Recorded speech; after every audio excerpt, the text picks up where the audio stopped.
You want a councillor that will represent your interests, that will stand up for your views, your needs. I'm the councillor for you. Add a little sugar. Councillor King Lawal. Yeah. Honeysuckle Do you have a moment in time for some questions? Yeah, of course. expression of What are you exactly doing here in Queensway? I'm just on a walking around, checking out the constituency. Why is Queensway important to you? Well, this area is important because I represent it. I'm a councillor. I'm a local councillor here, representing Brickhill and Queensway. So fulfilling your councillor duties, what do you like to do? So I am a family man. So I'm married with 3 children, 3 lovely girls, and so I'm a father. I'm also a husband, as I've mentioned. I've also got a social care company. I've got a business, and that business has enabled me to understand what it is to work hard and make strategic decisions within an economy that's not always so friendly. So I do spend some time playing golf. I find it wonderfully calming. And the thing about golf is when you're playing golf, you don't think about anything else apart from trying to get a birdie. What are your plans on cracking down on the amount of knife crime in this area? With knife crime, what I've done already, 17 new cameras here in Queensway. Where we stand, you can see one just over there. They're dotted around most areas in Queensway that have been reported to have the most concern, where residents can't go on a walk without feeling in danger. I need to combat that, and I have combated it, and I'll continue to combat that. I will work with the Police Fire and Crime Commissioner to encourage more stop and search. And I know this is a long shot because there's a lot of past hurts around stop and search. I would also, encourage the police officers to show more presence, be out and about, rather than just driving in their cars. Get out, go for a walk, talk to and engage with young people and different people in this constituency. So those are just some of the measures that I'll be pushing for. What do you plan to do to revitalise Relentless Town Centre? Town Centre, okay, yeah. So this is something that I've been pushing for since my first day as a councillor, actually. But there's a few things that we need to do. One, we need to look at how we can reform business rates. Business rates far too expensive for independent traders and SMEs to be able to trade sufficiently within our town. We need to be a council that offers grants to new startup companies so they can have the funding they need to set up shop initially. We need to ensure that our town centre is clean, which brings pride of place in our town centre. And we also need to, I will be someone who encourages footfall, right? By promoting Wellingborough and talking about its wonderful history as a market town and, really driving, supporting businesses to drive footfall into our town. But policies need to have these independent traders and businesses in mind. So what have you done and what do you plan to do in terms of housing and homelessness? So, homelessness. This area. There's a lot of people that have been homeless or have experienced rough sleeping at some point in their life.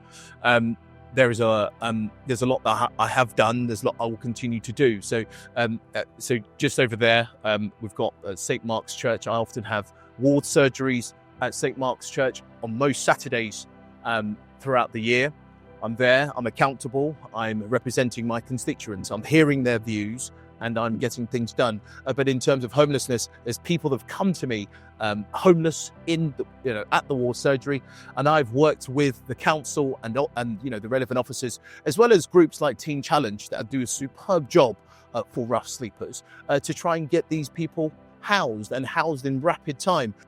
I'll tackle that with one case. Mr. Hall came to me on a few months ago now, and he was homeless. He was, I believe, he was left by his wife, and he found himself in a position that no one wants to find themselves in.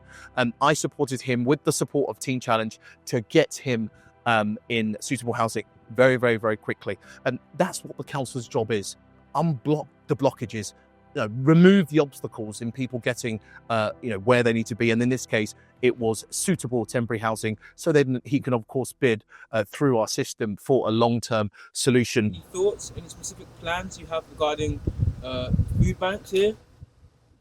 So we have a food bank here in Queensway. It was Redeemed Funds, it's now Redeemed Foods. This community group led by Mary, absolutely fantastic. She is a champion of this community. She supported a lot of people amidst the cost of living crisis, where you had people that you'll think the office workers they wouldn't need food, but they did. Everyone struggled around that time, and of course it continues now.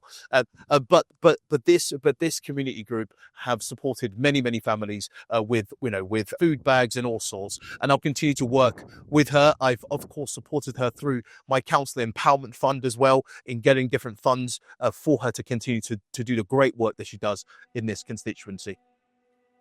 So what I've done thus far, in terms of schools, when I, as a councillor here, I've worked with the likes of Weavers Academy, which is only down the road, to reduce the amount of exclusions that was happening in the school. When in my first year or so being a councillor, I discovered a huge amount of people were being excluded from that school, and neighbouring schools like Hatton as well, and Wren, and what I did in that time was try to work with the head teacher and find out what's the reasons for them being, or for exclusion rates being so high. So I'll continue to put pressure on local schools to ensure kids are in school, but also I'll continue to work with all relevant council departments to make sure that people are getting the education, the right source of education that they need. So as chairman of the Health Scrutiny Committee, which I've done for the last, I don't know, what is it now, maybe year and a half, I've had the opportunity to scrutinise and hold to account many professional bodies, health professional bodies that are responsible for a number of the things that provisions in our council, such as the things that residents care about, such as getting a dentist appointment, such as getting a GP appointment.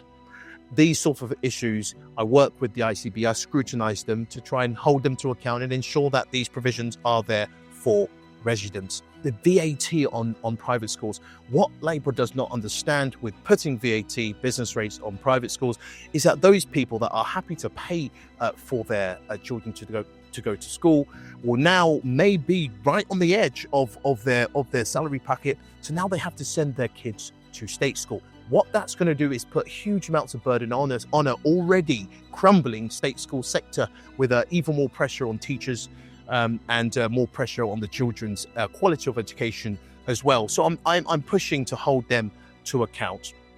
There's obviously other matters as well that I've been looking at: dementia services, commissioning services for young people, the 0 to 19-year-olds. There's a whole plethora of things that I've worked on and scrutinised and held professional bodies to account, and I'll continue hopefully to do that if elected for a second term. If you want a councillor that will represent your interests, if you want a councillor that will stand up for your views, your needs, if you want a councillor that will be a fierce advocate and representative for your family, for your institutions, for your businesses, I'm the councillor for you. We are going to revitalise our town centre via reforming business rates, thinking differently, offering grants for startups, making the place cleaner and bringing in a pride of place, so new businesses and independent traders can come to our town centre and want to trade and do business. I'll be a fierce ambassador for Wellingborough, setting up events and ensuring that we unlock more people coming to the town centre, reducing antisocial behaviour and cutting knife crime, bringing that right down via stop and search and other measures that people can feel safer in our streets in Queensway. We're going to ensure that homeschool educators are not overlooked, that they get the support, that they get control of their own lives. Yes, of course, with the overarching guidance of the council, but that's what it should be, guidance. We need to ensure that we reduce the possibility of draconian measures being brought forward to homeschooling programs. There's a lot that I can say that we're going to do, but look at my record. Check out what I've done. See the improvements that I've made in this ward. I have supported constituents with housing, with social care, with the state of the roads, with a plethora of things. But I am also reachable. I'm approachable. I'm there to be held to account at my ward surgeries on a Saturday, which I will continue to do. You can walk in to St. Mark's Church on a Saturday, and if one of those councillors are me, you can be assured that you have a representative that has your interests at the centre of policy making. If you want a councillor that will stand up for your views, your needs, and represent your family, vote for me.